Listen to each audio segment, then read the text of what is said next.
এসছি, বাচ্চাদের স্কুলে খুব প্রবলেম ছিল, যাওয়া আসার সমস্যা ছিল। তো আমরা আমাদের কিছু যুবকবৃন্দের পয়সাতেই আমরা আজ এই রাস্তাটা নিজেরাই ডাক ফেলি, আমরা নিজেরাই তৈরি করে দিলাম। আমাদের ওকে ফুনবু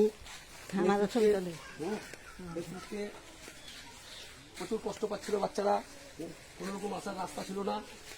আমরা নিজেরাই সেটা তৈরি করে নিজেরাই সেটাই সমাধান করলাম। অনেক জায়গায় গেছে কিন্তু কেউ কোন জায়গায় সারা পায়নি।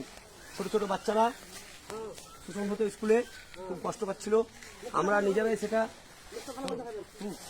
নিজেরাই সেটা আমাদের ছেলেগুলোকে নিয়ে গাছ নিজেরাই ফেলে, নিজেরাই গাছ কিনে নিজেরাই ফেলে সমাধান করলাম।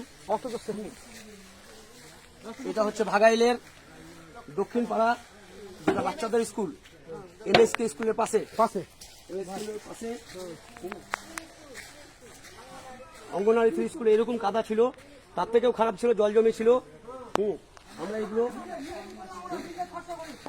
নিজেই আমরা করলাম।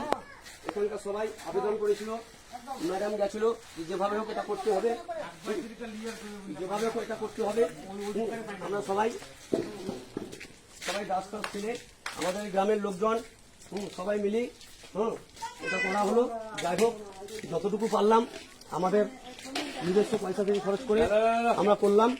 এখানে কোনো পাড়ার মেম্বার কিংবা প্রধানের কোনো ছিল না, কোনো আমরা সাথ পাইনি, অথচ আমরাই করলাম। যাই হোক, এরপরেও আরো সমস্যা আছে, সেগুলো আমরা চেষ্টা করছি যেভাবে হোক এগুলো আমরা সমাধান করে নেব।